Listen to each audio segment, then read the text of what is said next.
Bismillahirrahmanirrahim. Assalamu alaikum dear students. This is Muhammad Faisal Adnan and I am your tutor of English.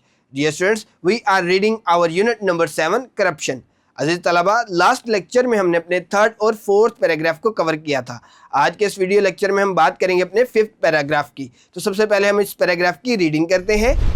Days passed by and there was no change in Mr. Shan's professional and personal lifestyle. His greed knew no bounds and he refused to mend his ways. One day when he was sitting in his office, an unusual phone call alarmed him.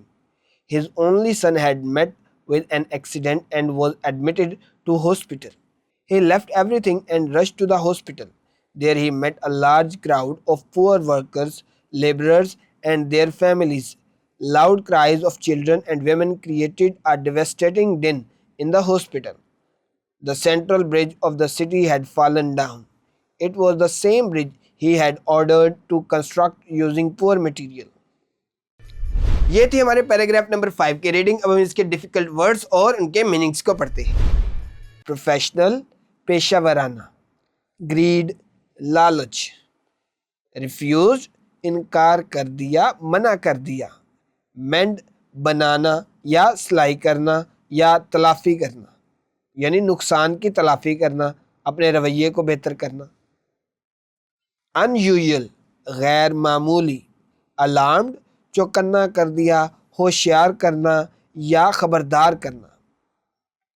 ایڈمٹڈ داخل ہونا یا داخل کرنا، رشڈ تیزی سے بھاگا، labourers مزدوروں، devastating done شدید چیخو پکار، سینٹرل مرکزی، کنسٹرکٹ تعمیر کرنا، میٹیریل تعمیری سامان جیسے کہ ریت، بجری، سیمنٹ وغیرہ.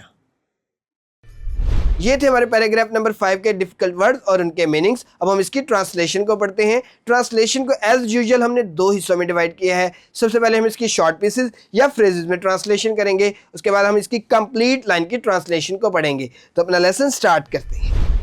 ڈیز پاسڈ بائی، دن گزرتے گئے، and there was no change, اور کوئی تبدیلی نہ آئی، in Mr Shan's professional and personal life style, Mr Shan کے پیشہ ورانہ اور ذاتی انداز زندگی میں.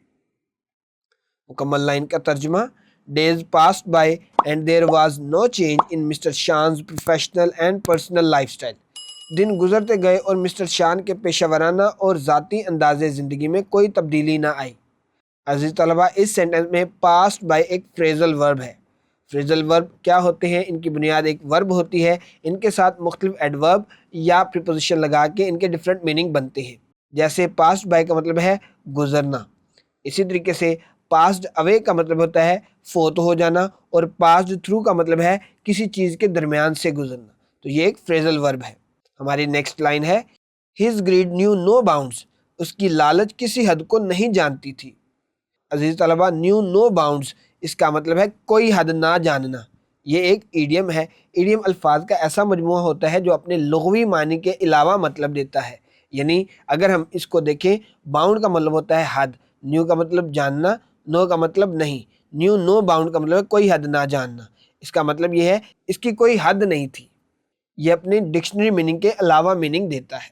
اینڈ ہی ریفیوزڈ، اور اس نے انکار کر دیا، ٹو مینڈ ہز ویز، اپنے طور طریقے کو سدھارنے سے.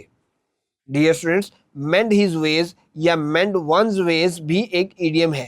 جیسے کہ میں آپ کو بتا چکا ہوں، ایڈیم الفاظ کا ایسا مجموعہ ہوتا ہے جو اپنے ڈکشنری میننگ کے علاوہ میننگ دیتا ہے. یہاں پر مینڈ ہز ویز کا مطلب ہے اپنے طور طریقے کو سدھارنا یا بہتر کرنا. مینڈ کا مطلب ہوتا ہے سلائی کرنا، ہز اپنے، ویز طور طریقے، یعنی اپنے طور طریقوں کو بہتر کرنا. یہاں پہ ایک ایڈیم کے طور پر استعمال ہوا ہے. مکمل لائن کا ترجمہ. His greed knew no bounds and he refused to mend his ways. اس کی لالچ کسی حد کو نہیں جانتی تھی، یعنی اس کی لالچ کسی حد تک نہیں جاتی تھی. وہ ہر صورت لالچی تھا اور اس نے اپنے طور طریقوں کو سدھارنے سے انکار کر دیا، یعنی اس نے اپنے طور طریقوں کو بہتر کرنے یا بدلنے سے انکار کر دیا. جو بھی اس کو واعظ و نصیحت کرتا وہ اس سے یہی کہتا، جیسے کہ ہم پچھلے پیراگراف میں پڑھ چکے ہیں، کہ انسان کو اپنی بہتر زندگی گزارنے کے لیے امیر ہونا پڑتا ہے اور دولت مند ہونا پڑتا ہے. وہ دولت حاصل کرنے کے لیے اس حد تک لالچی ہو گیا، اس حد تک وہ چلا گیا کہ وہ لوگوں کی زندگیوں سے کھیلنا شروع ہو گیا. جیسے کہ اس نے پل بنا کر کیا. One day ایک دن when he was sitting in his office جب وہ اپنے دفتر میں بیٹھے ہوئے تھے. An unusual phone call alarmed him ایک غیر معمولی فون نے انہیں چوکنا کر دیا یعنی انہیں خبردار کر دیا. مکمل لائن کا ترجمہ. One day when he was sitting in his office an unusual phone call alarmed him ایک دن جب وہ دفتر میں بیٹھے ہوئے تھے ایک غیر معمولی فون نے انہیں چوکنا کر دیا انہیں خبردار کر دیا. His only son had met with an accident ان کا اکلوتا بیٹا ایک حادثے کا شکار ہو گیا. And was admitted to hospital اور اسے ہسپتال میں داخل کر دیا گیا تھا. مکمل لائن کا ترجمہ. His only son had met with an accident and was admitted to hospital ان کا اکلوتا بیٹا ایک حادثے کا شکار ہو گیا اور اسے ہسپتال میں داخل کر دیا گیا تھا. He left everything انہوں نے ہر کام چھوڑا and rushed to the hospital اور تیزی سے ہسپتال روانہ ہوئے. مکمل لائن کا ترجمہ. He left everything and rushed to the hospital انہوں نے ہر کام چھوڑا اور تیزی سے ہسپتال روانہ ہوئے. There he met a large crowd وہاں انہوں نے ایک بہت بڑا ہجوم دیکھا of poor workers, laborers and their families غریب کارکن مزدوروں اور ان کے خاندانوں کا. مکمل لائن کا ترجمہ. There he met a large crowd of poor workers, laborers and their families وہاں انہوں نے غریب کارکن مزدور اور ان کے خاندانوں کا ایک ہجوم دیکھا. Loud cries of children and women بچوں اور خواتین کی بلند چیخو پکار نے created a devastating din ایک المناک شور پیدا کر دیا in the hospital ہسپتال میں. مکمل لائن کا ترجمہ. Loud cries of children and women created a devastating din in the hospital بچوں اور خواتین کی بلند چیخو پکار نے ہسپتال میں ایک المناک شور پیدا کر دیا یعنی ایک بہت زیادہ افسردہ کر دینے والا دکھ پہنچانے والا غمگین کر دینے والا شور پیدا کر دیا تھا. The central bridge of the city شہر کا مرکزی پل had fallen down گر چکا تھا.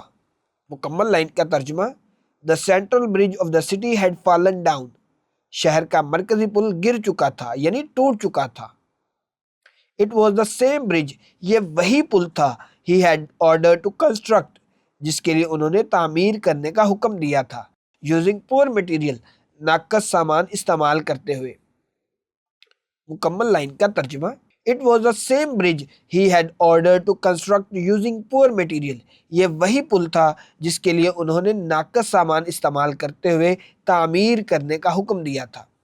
عزیز طلبہ جیسے کہ میں نے آپ کو پہلے ہی بتایا تھا کہ اس نے پل تعمیر کر کے لوگوں کی زندگیوں کے ساتھ کھیلا تھا کیونکہ وہ صرف اپنے لالچ کی بنا پر لوگوں سے پیسے اور رشوت لینا چاہتا تھا اور اس کا نقصان اس کو خود اٹھانا پڑا کیونکہ اس کا اکلوتا بیٹا اس حادثے کا شکار ہو گیا جب پل گرا تھا. ڈیئر اسٹوڈنٹس یہ تھی ہمارے پیراگراف نمبر 5 کی ٹرانسلیشن. امید ہے آج کا لیکچر آپ کو سمجھ آیا ہوگا. اپنا خیال رکھیے گا. اللہ نگہبان.